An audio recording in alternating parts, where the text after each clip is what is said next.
now that the second half of the basketball season is unofficially underway, now we get to talk about the New York Knicks going forward. A diehard Knicks fan, as everybody knows, so I'm going to be talking about this team going forward. Let's start off with Jeremy Lin, Linsanity. Been a great story as well.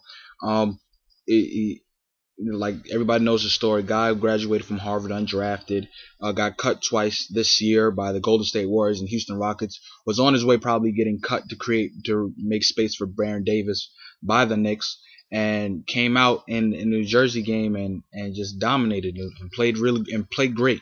And he was on a roll where the Knicks won 7 straight, and he was just playing phenomenal. So, and he just if it was scoring 38 against the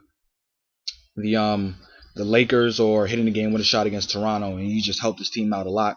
And also, Linsanity has been a positive way, if you want to think of, if you're a Knicks fan in the New York area, where he basically was the main guy that ended, due to his play and everybody wanted to see him, he was the main guy that ended the dispute between Cablevision and MSG, and being able to see Knicks games now in your home. So that was big for the Knicks, especially when it comes to revenue, PR, and just everything. Just great energy right now with the Knicks. And so now the downside of Linsanity is sometimes it got a little bit overblown. Now we're saying that now people are talking about greatest point guard ever, greatest point guard, best point guard out, top 5 point guard. Let's relax a little bit. He's above average point guard right now, and I think he has the potential and can improve and become a very good guard in this league. Maybe he could be like a second tier point guard, like you have. Maybe not an all-star, but he'll probably become an all-star because of votes and everything. Just a big China contingent with the fan voting. But just being a guy who's on that second-tier level of when you're behind the top 5 and top 8 guys, maybe he's a guy who can get into that top 10. But we'll see where that goes on. So the one thing also that's really been like bugging me and getting me irritated is the thing of calling Carmelo Anthony a selfish player. And can Jeremy Lin and Carmelo Anthony coexist? Number one, I think they can coexist just fine. Carmelo's a small forward. Jeremy Lin's a point guard. Carmelo Anthony plays his best when he's at his point guard, where he has a guy that can get him the ball in his spots. If Carmelo Anthony can get the ball in his spots, and he can just worry now instead of running an offense, now he can attack and score those points that we're used to seeing Carmelo Anthony score, along with getting into the system. So that's another thing. And him being selfish is probably the most dumbest thing I've ever heard of anybody ever saying. Just because he's better in isolation, he's an isolation scorer, does not make Carmelo Anthony a selfish player. A selfish player would have never took on the responsibility, in my opinion, of being a point forward when you're known as a scorer. We don't call Kobe Bryant a selfish player. Nobody calls Kevin Durant a selfish player, and we don't call Dwayne Wade a selfish player. Just because those guys can score the basketball doesn't in one-on-one situations doesn't make them selfish players. And Carmelo Anthony is in no way, shape, or form a selfish player.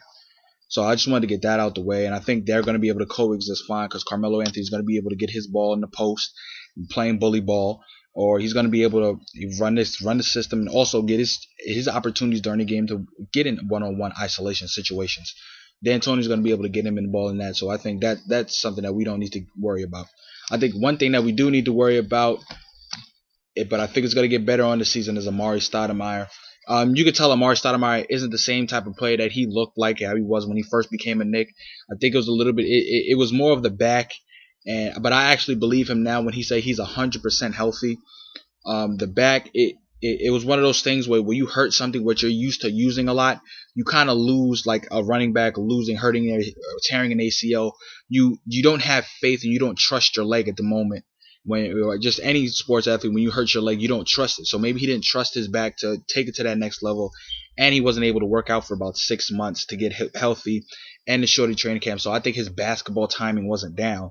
And even if you look at before Linsanity started, that week where they had the back-to-back, he scored 34 and had 12 rebounds against Chicago Bulls. He looked very good in the Boston Celtics game and in the Nets game. Then all of a sudden, he had to stop his basketball due to the untimely and tragic loss of his brother, who was like a mentor to him and a guy that he's kind of like a guy who he looked to growing up, because he didn't have a dad and whatever, and that's really none of our business. But just not having his big brother there, his big bro there, just being able to have a mentor like that really took an effect on him, and you could saw that. So that took a timing, and it looked like leading up to the All-Star break after he came back and went and from the funeral and came back from Florida after a week, it looked like he wasn't there mentally. You could see it on the court. It just mentally he wasn't there.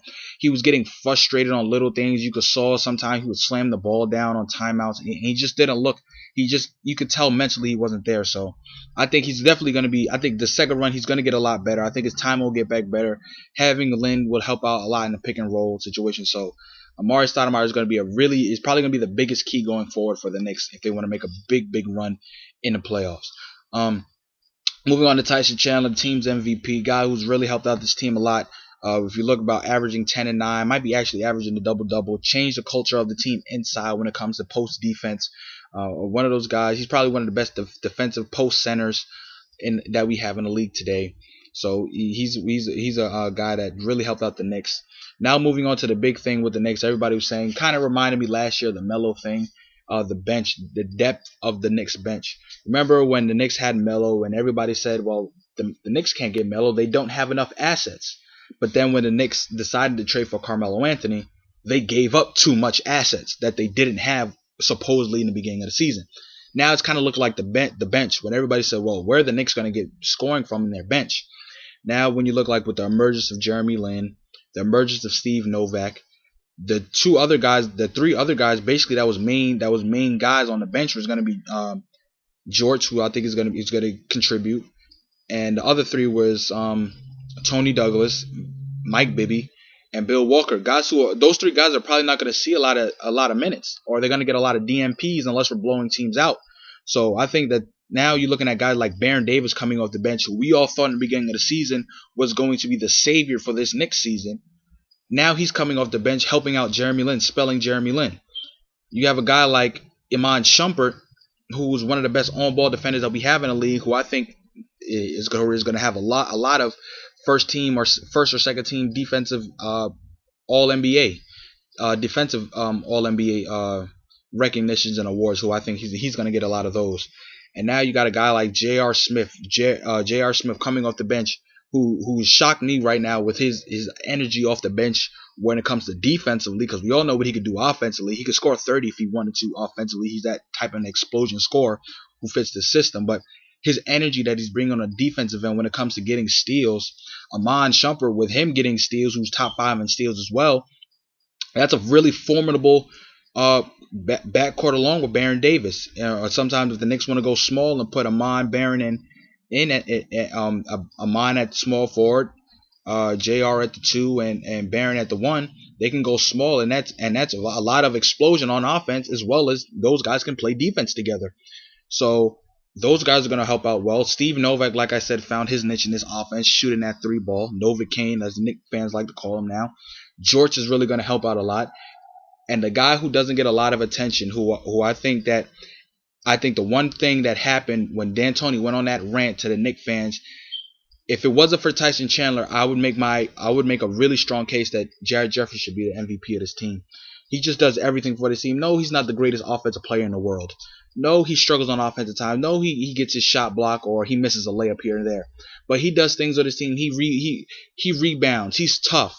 He gets steals. He double teams. He does the little things on the inbound pass. We don't even think that matters. Traps that full court presses, helps out a lot. He just does those things where championship teams have those type of glue guys. Landry Fields is another guy who's not a bench player, who's a starter, who's starting to get better as well.